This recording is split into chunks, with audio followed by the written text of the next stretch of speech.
Hey, what's up, guys? Welcome back to the Cast. This is Josh, your host, and we're going to be introducing our guest here in just a second, who actually works with me on campus. But first, don't forget to subscribe to the channel, like the video. You don't have to watch the video; just like it, subscribe it, and that helps support the channel, get the channel out to more people. But anyway, we're gonna jump right into it. I always say that stuff that we build our subscribers, even though at the end of the day, we're just doing this for fun. So, but this handsome gentleman next to me is our missionary, our team lead missionary at the University of Tulsa, Ignacio.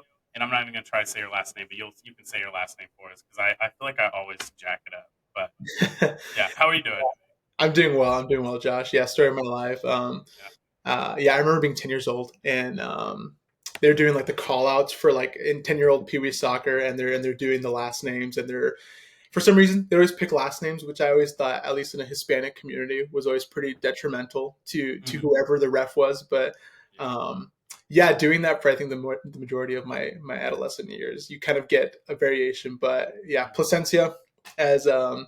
um, but I'm doing well, Josh. Today's been a good Good. day. Yeah. I think Yeah, your name and my name are the same. They When you say it out loud to somebody, they're like, "What was that? Like, what's your last name?" yeah, yeah, But if you look at it, because now I'm actually just now seeing that it's there on the bottom of the screen for me. I'm like, oh, okay, when we're actually looking at it, it's not that bad. For some reason, I'm always getting the L and the A mixed up. So it's like, but then I'm like, well, no, it kind of has like a placencia sound. Like, I don't know. So I'll have to yeah, just, yeah. I'll remember one day, maybe. I don't know. No promises. But awesome. Well, yeah. So thanks for coming on.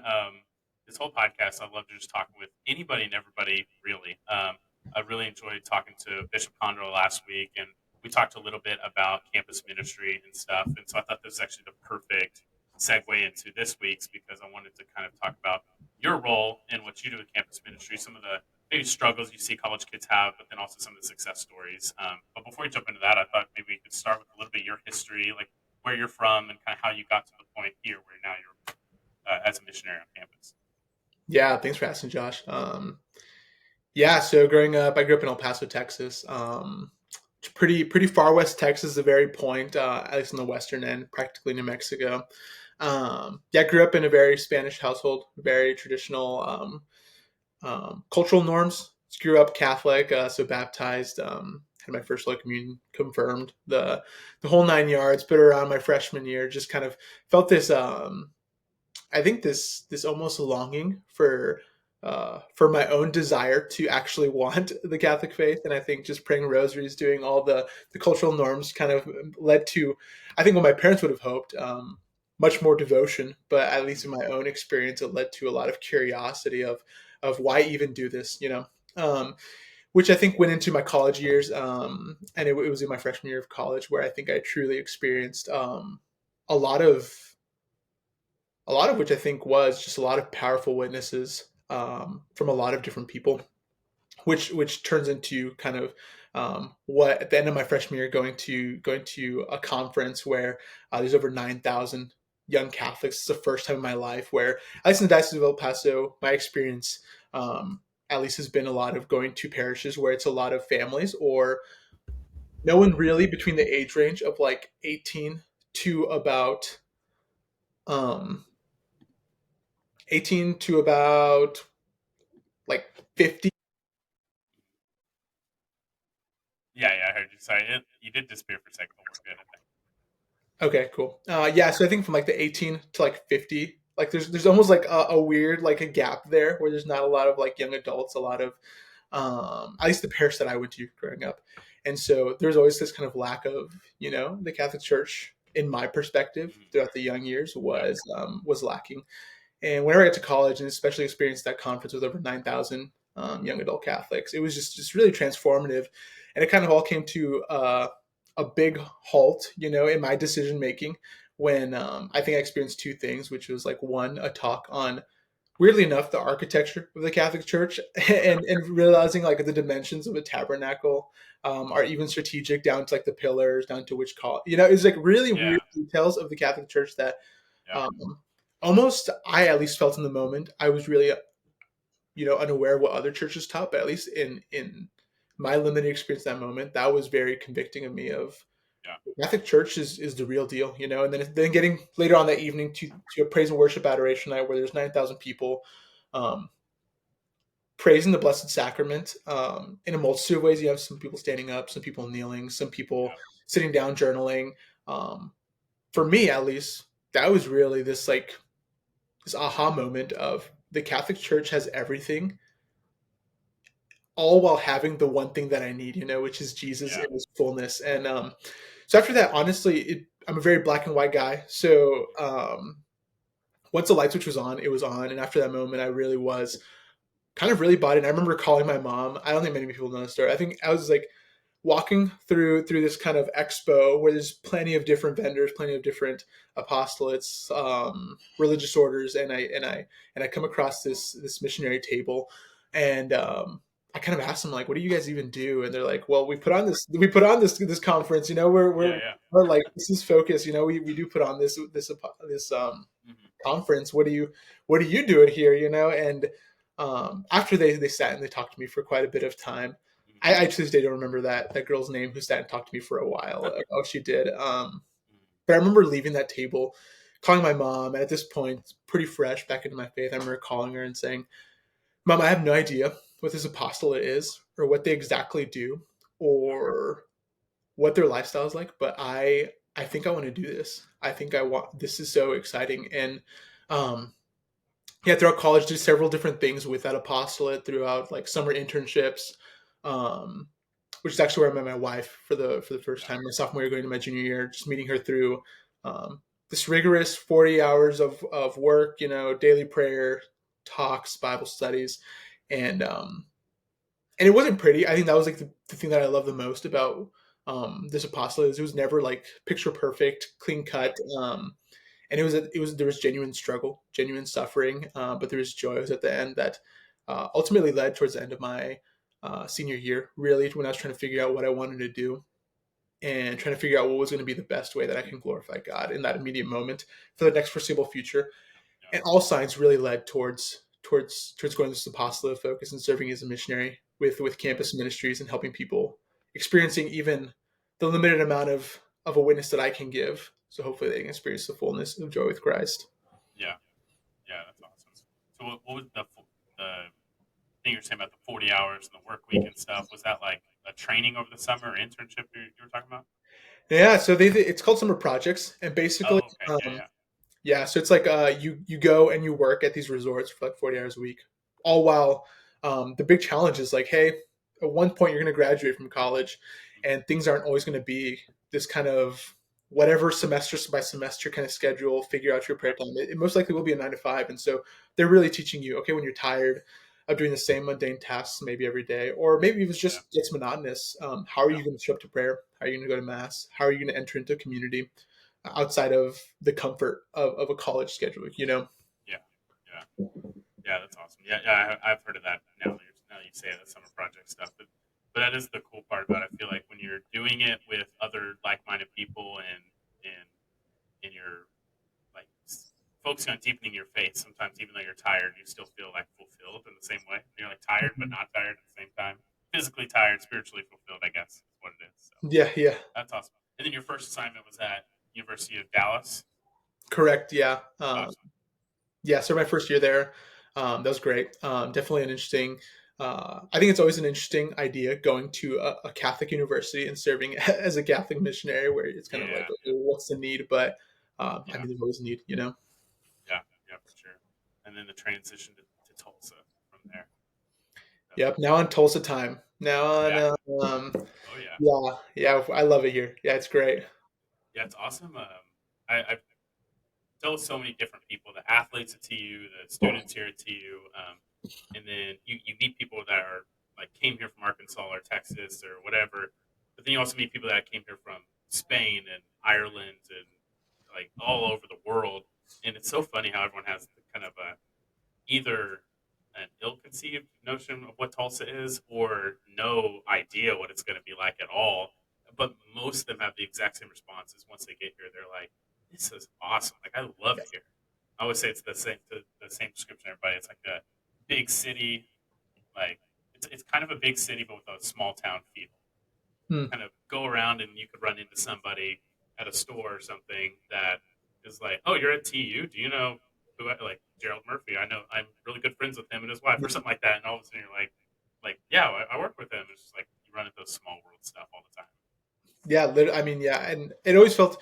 I always wondered. I think the first month, is this just kind of this reaction towards moving from a big city like Dallas, the Yeah, DFW whole area, to moving to Tulsa? Was it just a reaction of I'm so glad that I am now out of that kind of chaos? And yeah, I mean, I think Dallas is for a certain group of people, but at least for me, it was really I think what we wanted and what we really needed was a much more quiet but still fun environment where yeah, um, there still is like youth and a vibrant life, but still very still, still very yeah, simple. yeah, yeah. I've actually had people compare. I don't remember if they're comparing it or if they're asking me in a question form, but like if Dallas and Tulsa were similar. Like these Mm, like Texas guys, when I met them in Stillwater and we were college friends, like Tulsa, they knew of Tulsa because they're here in Stillwater for school. And when I would bring them home, I think it was that first time I brought them home for like a holiday or something. It would have been something short, like a fall break or like something Easter. They didn't want to drive all the way back to San Antonio, mm. and they would ask like I remember someone asking specifically like Dallas is kind of like, or I mean Tulsa is kind of like Dallas, right?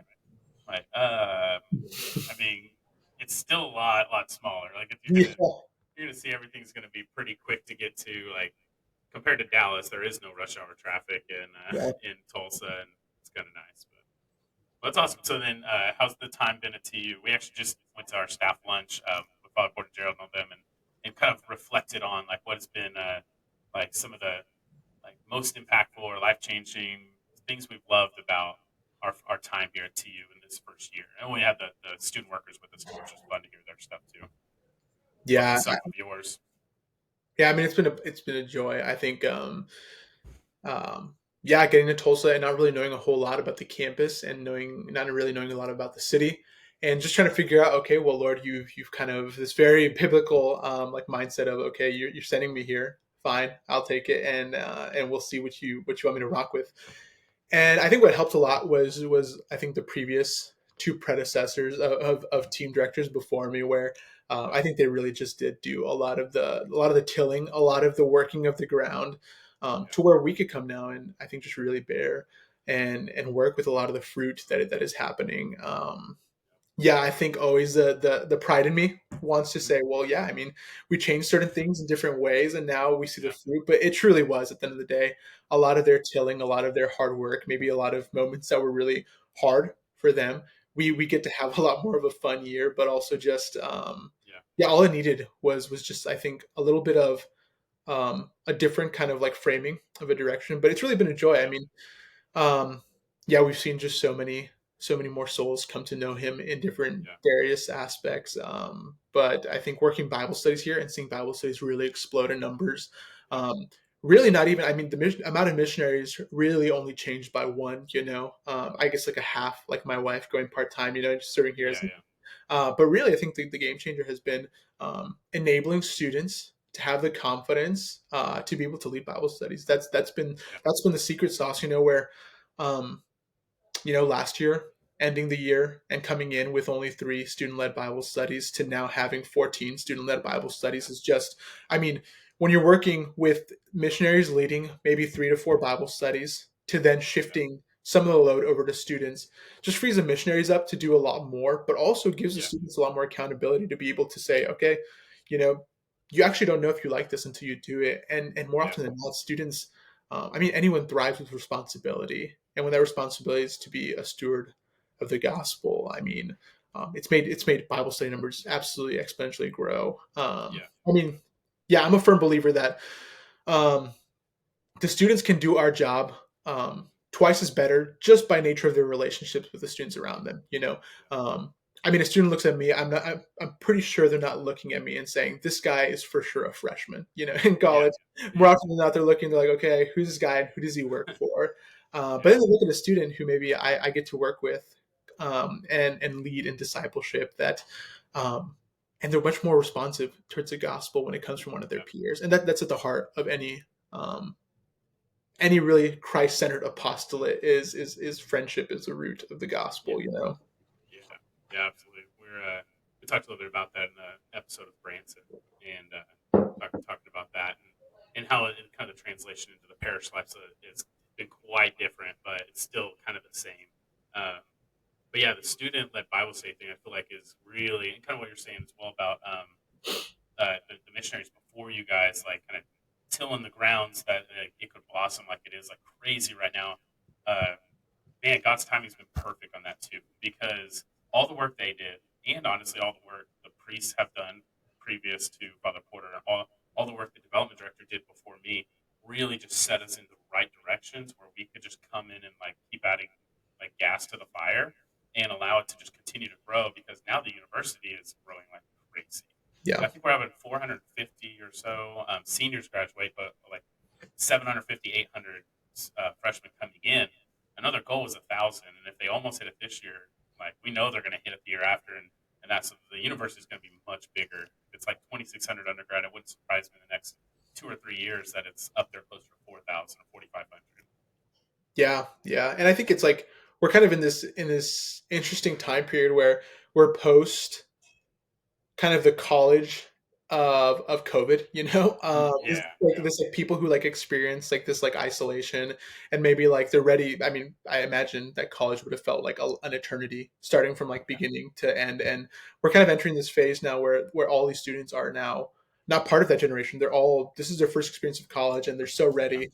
And yeah, and which kind of makes perfect sense. Where I think I heard this one person said during that kind of like isolation period, they were saying that this currently feels kind of dark and this feels uncertain, but I'm confident that this is going to be breed more saints than we know, and it really yeah, does feel that way. You know, you're interacting with students, mm, and there's much more yeah, devotion to something. You know, yeah, sometimes we hope that it's towards the Catholic faith and to Jesus, yeah, but oftentimes we even see a strong devotion towards other things, and so it's like okay, people seem to be a lot more opinionated about what they believe in, a little bit lack of like indifference with these students, at least what I see. yeah, Um, yeah.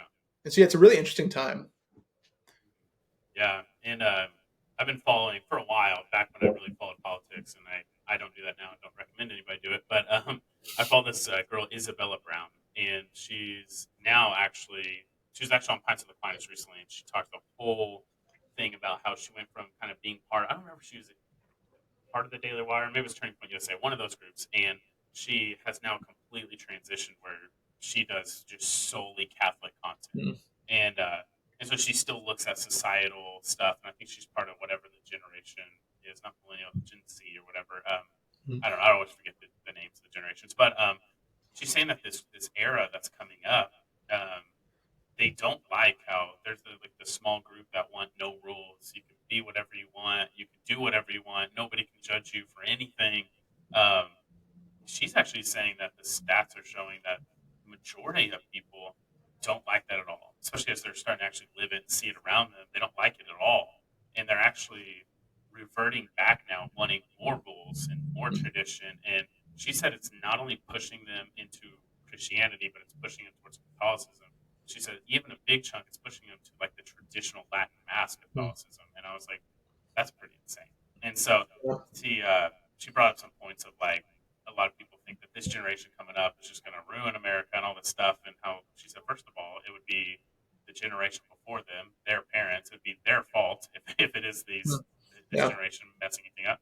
But they said she truly wholeheartedly believes that the statistics are showing that this generation coming up, kind of entering college and college now, is actually a generation that's going to save everything. I'm like, Yeah. that's awesome. Super cool statistics, especially about the traditional Latin mass stuff. I think it's cool.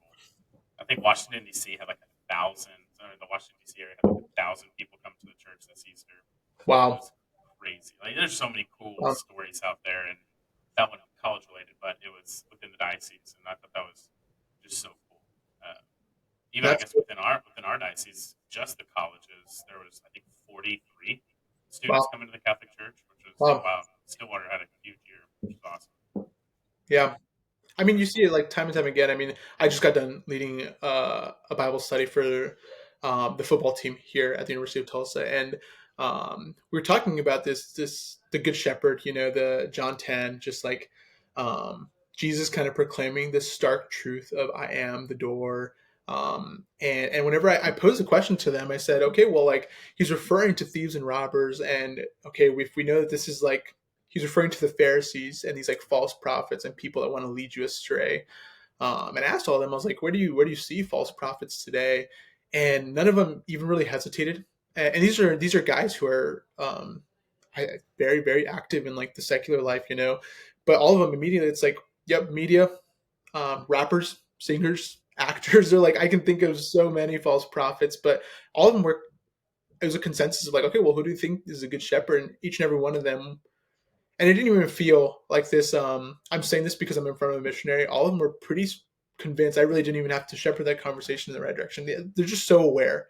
They're so Yeah. aware of what's good and what's bad Yeah. in so many different ways.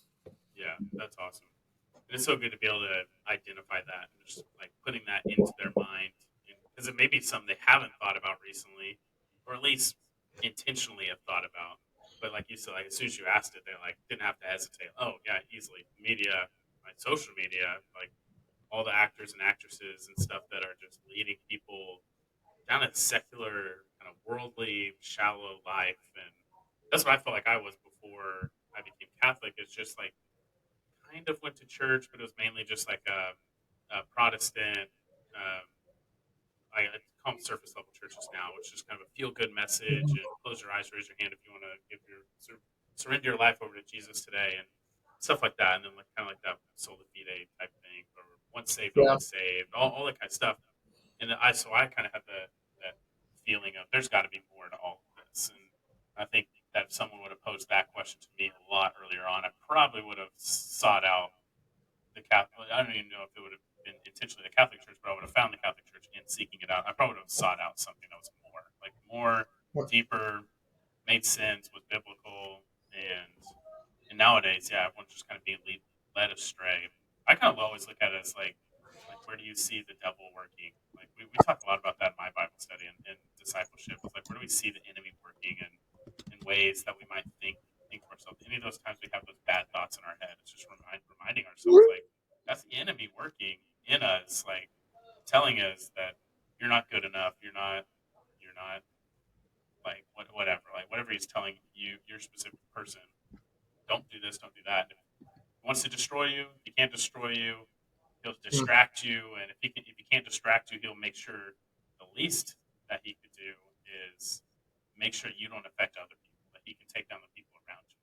yeah, yeah, Yeah, it's always absolutely. crazy to think about. It's not something you should think about all the time. So it's kind of Yeah, a sad thought. It's just like, how's the devil working in your life today? It's like, oh gosh, like I don't want to think about that. You asked me that yesterday. But yeah, but that actually brings me to what I was going to ask next is, what do you see in like college kids? Obviously, that need to be specific stories. But like, what do you see in college kids that like is the biggest struggle? Because well, obviously we all know, or most people know, that the stat of like 70% of college kids will actually fall away from their faith.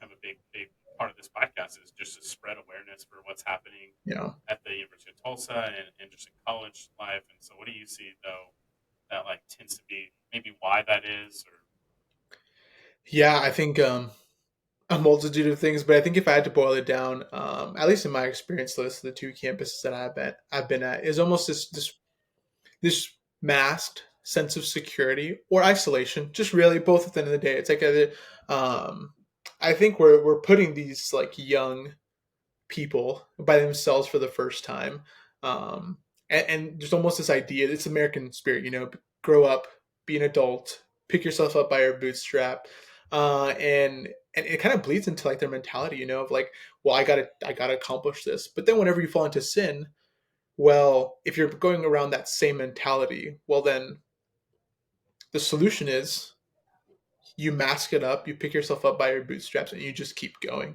Um, and I've talked extensively about this with Father Porter about the need for God's mercy, the need for confession, the need um, to surrender your own will and acknowledge your humanity and to come to Christ.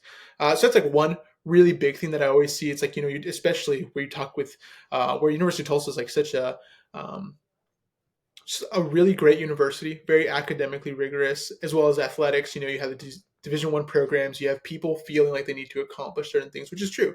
Great, be excellent. But um, is this your end all be all? Is this where you get all your worth? And that's where you see a lot of people of like, yeah, well, actually, they do believe that.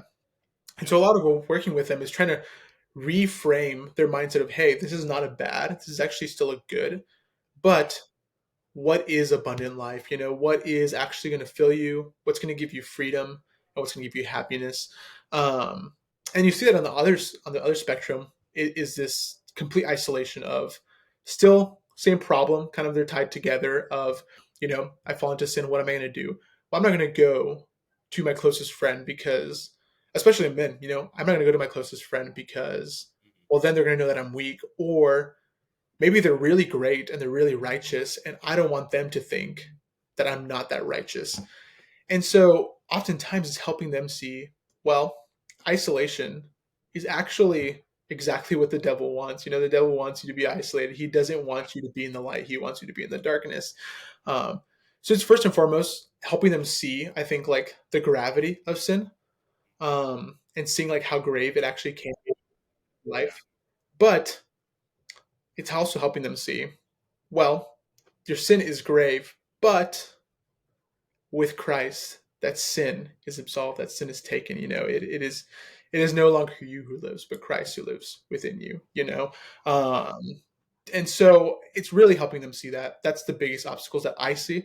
And so then you see just like talks with, at least in the work that we do, we really help students see this kind of three pillars that we see the most need to address with college age students, which really with anyone, but primarily because I work in college ministry, I see it is Yeah. this devotion and understanding of chastity. Understanding what is actually chastity, how to devote myself to do this with Christ, sobriety. Living sober from the things of this world, but being filled with Christ, and then excellence. How can we live these three out balanced? Yeah. Um, Not for the sake of perfection in my eyes or whoever's leading you in discipleship, but perfect in the eyes of Christ, and giving mercy, perfection, mercy with Christ. Yeah. So yeah, I feel like that's really at the heart of the mission here. The biggest obstacles is Yeah. is helping them see those two things. Yeah.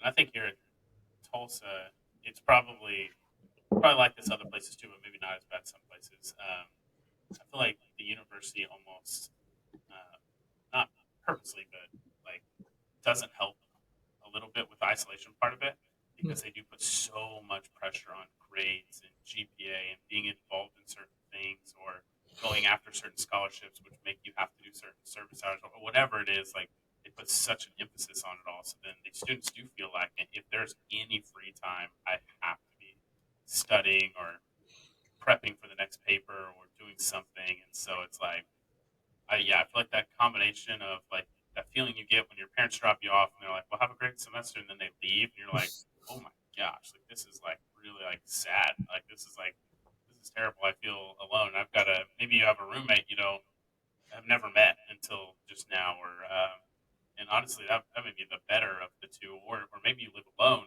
Maybe your parents get you your mm, own place, and so you really feel isolated.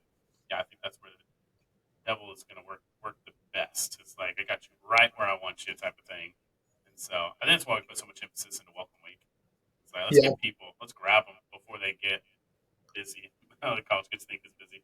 Let's get their attention. Let's get them plugged in. Let's introduce them to people before they do get to that isolation or too far into it. So yeah. I mean, it's like a kid. Like, if you leave a kid home alone for the first time, they're really not going to make themselves like a really substantial meal. They're gonna go for the yeah, junk food first. And so oh welcome week, it's like, okay, well, we get there, it's the first time these kids are alone. They are kids. I think we like to say that they're 18, they're adults, but no, they're kids. They really don't know better. And yeah, they get here and it's like, okay, well, what's the food that they're going to eat? Are we going to like let them just grab the first attractive thing? Well, I think that's where the Catholic Church, where I think we've really grown in the last like 25, 30, 40 years is yeah, just like, well, we're not trying to sell anyone anything, but we are still trying to be this pendulum of like, where's the culture, and like, how are we meeting them? How are we going to the peripheries and meeting those people, and feeding them yeah, with the good stuff, and not just yeah, being recluse and waiting for them to come to us. yeah, yeah, for sure. I like what you said about like confession and especially men. Obviously, we can only speak for men. But they like we don't like to admit when we're weak in something, and I think once you can move past that, and it doesn't have to be with everybody. Like, yeah, you don't need to go share your deepest, darkest sins with everybody. But But if you can find that one person or that small group that you feel comfortable enough to share your struggles with, like I can tell Branson anything. Like I tell him anything and everything I'm struggling with. And but if you can find that, like that, all of a sudden it just gives you so much freedom, like so much room to just grow. Well, it gives you the opportunity to grow because if you're not willing to work with somebody, the chances of you actually growing from it are probably pretty slim. You and God can grow together, but you're needing that accountability and support and something that can help you grow. We were recently at That Man Is Utah, and Cody was there. It was funny, and the guy kind of talks about a lot of this, and he's like, "All right, so I'm going to give you guys some questions, and you guys start your small group talks. The first one, what's the deepest or darkest sin you've ever committed?" And it's like, it was so funny. So everyone's like, "Who wants to tackle the first question?" And the guys were literally like, "Let's just move on to the second question." Yeah, It was yeah. so funny. And even the people that maybe did answer it were just like, "Oh, I tend to tell." I mean, my one that I would be like, okay, if I was going to share something I struggle with, the sin, like this, it would be something I've gotten a lot better at. But I used to like just tell little white lies, like why I was running late or why I missed a meeting or why something, because I'd rather save my image than tell the truth. And so that used to be my big struggle, and I didn't want to ever tell anybody. So I was just like, I gotta figure out like what to do about this. And it was Father Elkin that I finally talked to about it. But yeah, men do not like to admit when they're weak. Probably a society thing too.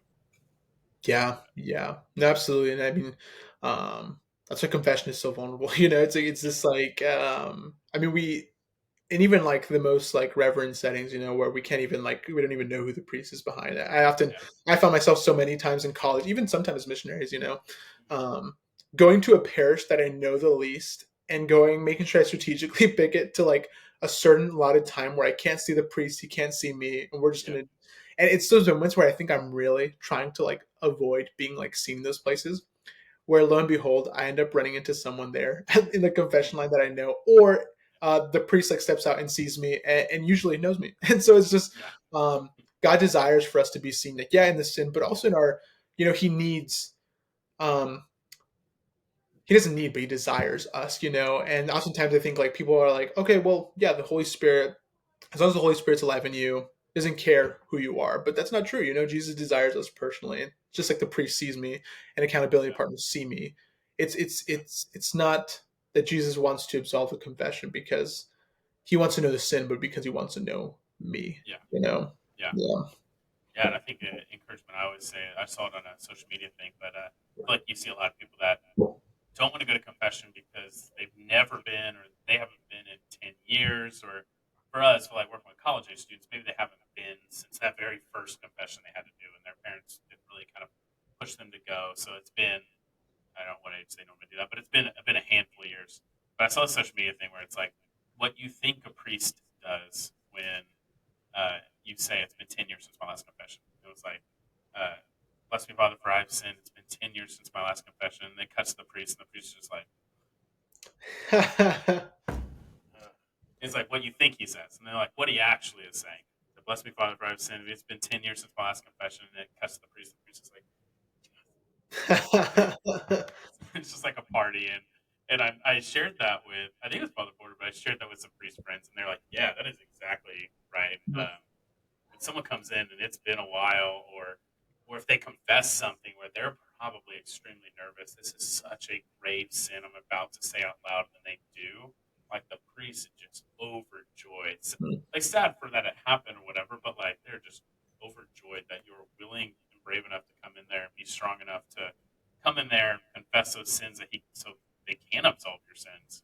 Mhm. And but it's so tough. It's so hard. And then you're right. Like if you're behind there, even if the priest knows, I know exactly who this is. Like I've heard Josh talk all the time, so Father Elkin's not going to be surprised when, or not. He's not going to not know who my voice or something. Um, but but they're never going to make you feel weird about it. Or they shouldn't. They shouldn't make you feel weird about it. It shouldn't even honestly ever should never come up ever again. But Yeah. so even though we know all that's true, that doesn't make it easier. It's still one of those like tougher ones that confession's always one of those things you're just going in there being vulnerable, be vulnerable and weak. Yeah. I mean, on the other end, I feel like as a pastor, you know, especially if I was in Father Elkin's like position, I would probably be even more ecstatic if I recognized your voice and I knew you were coming so regularly to Yeah. confession. I'd be ecstatic. I'd be, as a pastor, I'd be, um, I'm not one, which for good reason, but it's like, if I was a pastor, I'd probably be so overjoyed that Yeah. my flock is coming regularly to seek out the sacraments Yeah. and being in a place where they're in a state of grace to share, that with other people. So yeah, he's probably hears your voice and he's like, "Oh, praise God, Josh is here Yeah. again." Yeah. And it's cool to see. So we read a book that most people haven't read. And I've actually talked to people that don't even know these saints. I know you will. But the book is The Extraordinary Parents of Saint Therese. And me and Lindsay read this during Advent and Saint Louis and Saint Martin, and it was just an awesome book. But they had a family confessor, so they all went to this Well, priest and they confessed face to face. And the priest was basically an extension of their family. Like that's who hmm, they called, and it was obviously their parish priest who it was, but I thought that there was something cool about that, and actually something I've like thought about seeking out. Probably just use my spiritual director, but that's something. If like someone when someone asks me for advice, I'm always telling them if you're not part of a Bible study, start there. Then hmm, from there, if you feel led, like you should jump into like discipleship or something to possibly lead your own, but just a little bit of a smaller group and a little bit more of a closer, like more intentional group that's focused on walking life together. And then the spiritual director is definitely next, and that could be a confessor as well. hmm, Probably should be. It would probably be great to be a confessor as well. But spiritual director, I feel like is something that a lot of people don't have, but I think would make a huge difference in their lives. I know a lot of students take advantage of it here with Father Porter. yeah. Meeting with his office is right next door. And I don't worry if any students watch this for some reason. I don't hear what you're saying, but I do hear that people are in there. I promise. I typically have my headphones in anyway. So, but but yeah, that's awesome. What about the opposite? What about big success stuff? We kind of talked about the struggles of college. What are some of the, and again, you don't have to like use names or anything unless you know of Yeah. like, oh, this person wouldn't care if I use their name. But do you have any like awesome stories from this year that are like some great, obviously the big numbers, like 3 to 14 Yeah. Bible studies is awesome. Hopefully that'll just go from 14 next year to 20 something as the students grow. Yeah. Yeah. But you guys have any like, I mean, I know you guys do, but do you have any like crazy win stories that are like, that would be cool to share? Yeah, absolutely. Yeah, I think I'm always excited that a lot of our student led Bible studies are ran by freshmen or sophomores or rising Yeah. juniors and seniors. And so there's just so much room for growth. I think the really big, or like the story that I think I'm always coming back to is there's a soccer player at the University of Tulsa. His name is Jacob. I don't think he'll mind me sharing a little bit. We sent him But out an email, so yeah, I think he just yeah, this guy that kind of has lived this this identity as a soccer player for the majority of his life, but it's not even this like huge conversion story. I think at the end, but it's almost as I would argue rarely that we see now day and age, or is almost recognized a lot more. But it's this guy who went to college, was a stud at soccer, just this really great guy who probably could have had a lot of different things and a lot of different stuff happen to him, but shares about his time in high school and was just really faithful to going to daily mass with Father Zui there, just really trying to get people to mass constantly. How often do you see that nowadays? Like high school yeah, athletes who are rocking their sports, who are inviting people to mass, rarely ever. He gets to you, gets pretty involved again, and is now leading the men's soccer Bible study. That's been led by missionaries for years, but now it's an even more powerful witness where he gets to lead it in the same apartment where he lives with another soccer player. He invites the rest of the team into this, and it's not this for the soccer players. Now it's not just this thing that a missionary does because mhm, he's special and he's supposed to be in a Bible study. Well, that's one of their teammates and their peers yeah, who does this. And yeah, I think of so many different times where I really needed someone to lead a Bible study for me and to really form me, and I never had that. Um, and I'm always just wowed that a student would want to devote their time to this and to lead men and women.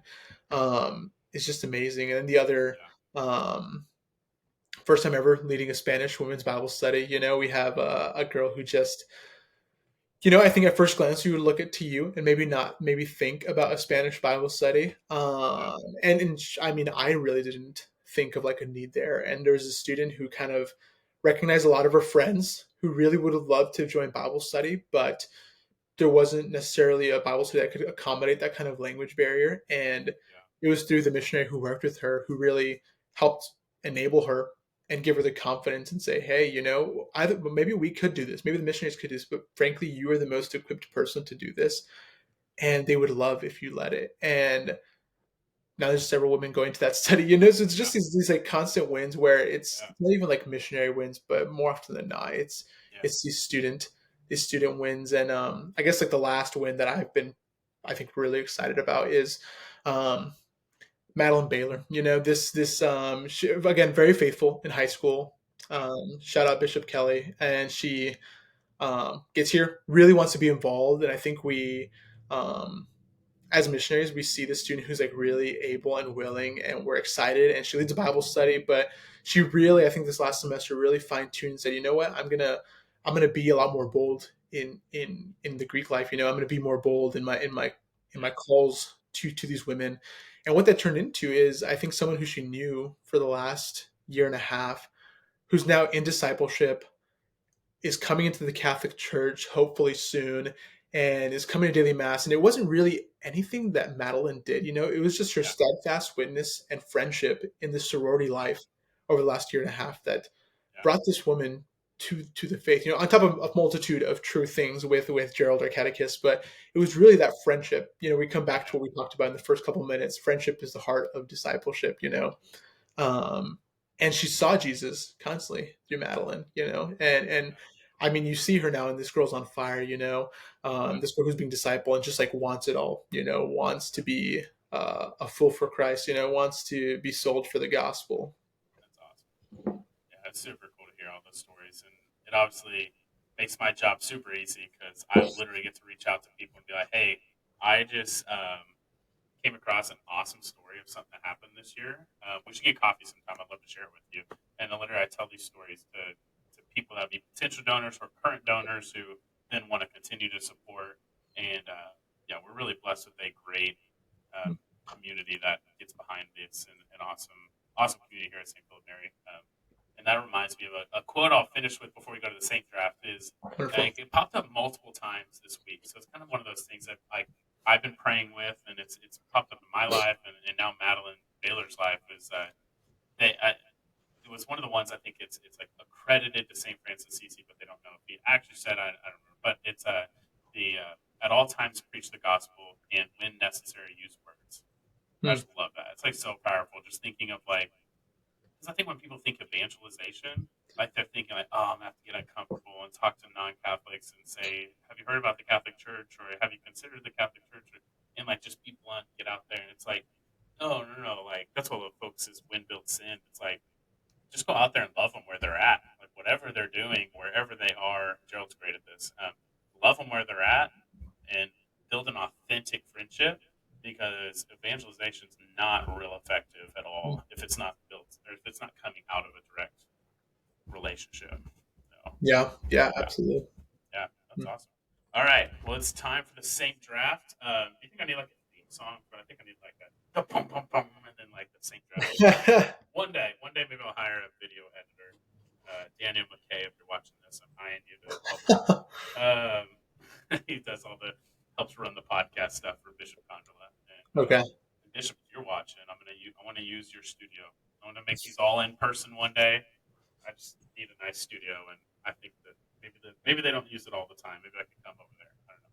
Yeah. But okay, so how we're looking for if all these saints were alive today, we're trying to build a team that would save the world. Now, once one's drafted, guest always goes first. Once one's drafted, you got to take that person off your list. So it's kind of just like the normal NBA draft. Once they're drafted, they're on that team. So uh, awesome. So you go first, and you can always give like just a tiny brief, like why. We'll make it relatively quick, but like give a tiny brief why, like why you would pick that person. Wonderful. Yeah, I saw that you and Branson kind of waved off Oh yeah, Our Lady and yeah, Jesus, which yeah, I was thinking of like an all-time QB scenario where Our Lady's all-time QB. yeah, She goes to both sides, yeah. but I guess the other thing would be is you could put thrower back in there, but you got to pick like which maybe like appearance of Mary. So you could like pick Our Lady of Guadalupe, or Yeah. you could pick like Our Lady of Minot or something like that. I don't know, but Yeah. yeah, for now, yeah, she's one of the coaches. Yeah. There you Mary, go. There you go. Mary and Jesus are the coaches. Wonderful. So I don't know if he kind of goes by the same standards, but I'm just gonna full send it, and I'm gonna go Saint Joseph. You know, Okay. just we need a strong fatherly figure to come back Yeah. in today's generation, restore the traditional family values. Yeah. This extraordinary but ordinary man, and Yeah. so yeah, Saint Joseph just a patron of family life, and so Yeah. why not start him Yeah. off? Absolutely. Uh, I feel like I need rules for myself to make it even harder for me because I do this every single quiz. Okay. Well, actually, I'll probably. I was also thinking maybe I'll stop and come up with something else to do with the guessing thing. I don't know. We'll see. But because I'm like, I can't pick the same five each week because I want to be like, he's only going to change it with other people. But because it's the first pick and I can't not go him, I'm going to pick a great leader in St. John Paul II. Okay. Go with a good pope. We need a good leader. Start there. You get the LeBron James of the team, and Mm, then we'll build around it. yeah, Round absolutely. one done. What's your round two? Round two is I'm actually gonna go a similar route, but I'm gonna go with St. Peter, and I'm Okay. gonna where I think so many people are kind of curious about Yeah. like maybe some people have certain opinions about the papacy right now. Why not bring back good old St. Peter to remind them of of who the Rock is? Yeah. I like it. This one I stole from Steve Kunzweiler because I was like, dang, that's a good one. I don't know why on earth I didn't think that. But great writer, St. Paul.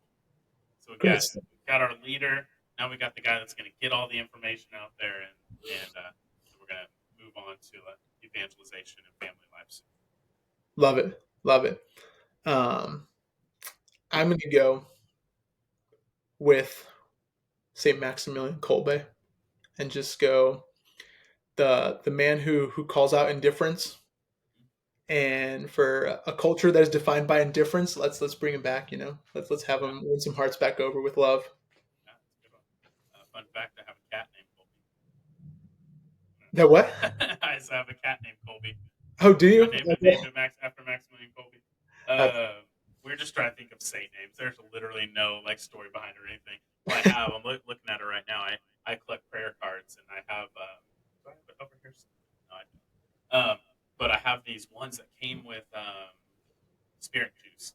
I signed up for their email list at a conference I was at for fundraising, and they like, we'll send this to you. When they sent all these prayer cards in, but they look like retro baseball cards. If you've been in mm, my office, they're hanging like by the computer. They're super cool. I have Mother Angelica, Father Emil Capon, and then Maximilian Colby's right next to me. let's go. So that's good. I'm going a similar route with being able to not afraid to call out somebody, and but also our faith warrior because you got to have that before you get into evangelization. So I'm going Saint Catherine of Siena. Great one. Great one. She was on Ancient my Greek, list. yeah, and her feast day was yesterday. So great. Yeah. Yeah. Talk about a bold woman. A bold Oh yeah. woman. Yeah. That's why I had another one. I won't say it just in case it's on your list, but there's another one that I used to always say it in the podcast. I'd say, and that would be my faith warrior or whatever. And Lindsay told me when she got home, it's the one with Branson actually, because then her and Emily watched it together, and they said, or Lindsay told me, it's like if you're gonna pick a faith warrior, you should pick Saint Catherine of Siena. I was like, Mm. oh, I don't know much about her, and she kind of told me a little bit about her. I'm like, oh, okay, yeah, she's gonna be in my top five. Yeah, she's one of those where I think oftentimes I'm like, we all talk about wanting to be around the saints, and we are around modern day saints, but Yeah, sometimes saints were pretty pretty opinionated and very yeah, like super strong personalities, and she's definitely um, mm-hmm. one of those. Oh yeah, But for my fourth pick, I'm going to go with another one of those okay, really bold women. I'm going to go with Saint Teresa of Avila. Yeah, wife loves her, so got to put her in there. But also the Spanish roots. But I mean, yeah, just yeah, reformed a yeah. lot of things about the Yeah, Carmelites, and so can't that's a complain. good one. Yeah. Well, then I'm gonna go next because we got to go baptize a lot of people. I have a feeling there's a lot of people in the world not baptized, so we're gonna go Saint Francis Xavier. We got There you go. our good leadership, we got our faith warrior, and now we got our workhorse, the guy who's gonna go Yeah, out there. We need you to baptize about another 300,000 people. crazy. crazy. Yeah. Um, you got to have a Jesuit in there. Okay. You got to have a Jesuit. And so I'll also do my Jesuit right about now. So I'm going with Saint John de Brebeuf, North American martyr. Okay. Dude was absolutely, um, yeah, just a dog for the gospel. Just Yeah. went to North America, outside of all the suffering and all the other things and all the torturous ways in which he died. He wanted to be there. He wanted to Yeah. preach the gospel, and I mean, it's Yeah. partially why we're Catholic here now. I would argue, outside Was of this the was this the same guy that like he was one that kind of evangelized to, or because of what he did, Saint Kateri Tekakwitha like came about, or is that somebody else? yeah. So that's like Okay. the major group that Okay. really moved. But so you have like Saint Isaac Jogues, you have Yeah. the whole group there, but Yeah. Saint Because John de Brebeuf, just yeah. 6 foot, just like a big man, big Yeah. French Yeah. guy. Yeah, Yeah. That's wild. And I think there was one where like these people saw, and maybe him, but where they're like they saw how much faith he had, or something, that like they ate his heart because they were hoping that they could even get a fraction of his courage and faith or something like that. I don't know if that was him or not, or maybe I'm making something up, but it was crazy. This something like guy, I mean, that. they Yeah. he wouldn't stop praising God in the midst of being tortured, and so they finally just shoved an iron rod down his throat so he would stop singing praises to God. So, Thank you, um, fans, for that comment. I'm just kidding. yeah.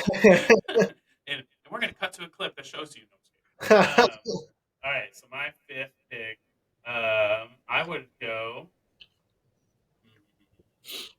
Man, I'm torn, but I think that I would have to go into someone who would be like our prayer person, and also just a great woman. My daughter's middle name is after, so I would be Saint Therese of Lisieux. Gotta have her in there. That Gotta was have her in there. any I was so struggling with between there because you also got like you could throw in like a Saint Thomas Aquinas who could like debate some of the major people Yeah. out there. Saint Augustine would be good, but Saint Therese of Lisieux would be great. Now, if you had to pick a sixth man, but it was like not quite a saint yet, it's a blessed, who would you pick? I feel like I'll get hate if I don't shout out the Oklahoma legend, Okay, Blessed Father Stanley Rother. But I'm also kind of torn yeah, with Blessed Pierre Giorgio. You need a yeah. guy. You I'm got to also pick just him a as nice guy. yeah. If you're gonna pick him as a blessed, you got to do it soon because he's not gonna be Yeah, a blessed much longer. yeah, yeah. Blessed Stanley Rother was Bishop Condola's first pick.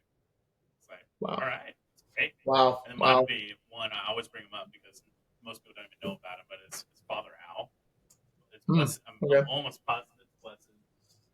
I don't have his book up there. But Father Aloysius Schwartz, and he was basically he was very very dedicated to feeding and serving the poor, all the way to the point where when he got his rectory job or his job over it was in South Korea after the Korean War, which is Hmm. completely desolated. And he went over there and they gave him the keys to the rectory, and the rectory was super nice. He immediately sold it, moved into like a little clay hut. So he's like, I can't serve the Wow. poor if I'm going to be living in something like this. And yeah, he just really dedicated his life. But now since then, he's built girls' towns and boys' towns all through South Korea. Then went to I don't remember the exact order, but Philippines, India, and Mexico was one of the last ones he did in like the 80s, I think. Wow. Our Lady of Bonneau, he had this dedication to her, a Virgin of the Poor. But yeah, he in a dream after he told Mexico, like I have ALS, I'm in a wheelchair, I can't do another Girls Town, Boys Town. I don't even know how much longer I have to live. Hmm. Our Lady of Bonneau appeared to him in a dream, and as she approached him, the stars came about, and she actually transformed into Our Lady of Guadalupe and told him to do it. So he Wow. woke up the next day and said, we're going to do it. Like Our Lady of Guadalupe appeared to me. We're going to do it. And they're like, oh my gosh. So I Wow. think actually Focus is going on a mission trip down there where they're at, which is super cool. Wow. That's Yeah. awesome. I've none of So that story. Thanks for sharing. Priests and Beggars is the name of the book. It's such Okay. an easy read. It's so good. Yeah. Well, awesome. Well, yeah, Ignacio, thanks for having me on. I'm sure I will see you around the parish real soon. And Yeah. everyone, again, don't forget to like and subscribe to the video. We will all see you guys next week. We will have Audrey Stubblefield on, who is works at the Chancery here in the Diocese of Tulsa. We'll be talking everything from engaged encounter all the way through marriage and talking about kind of a little bit more in her role. But other than that, we'll see you guys next week.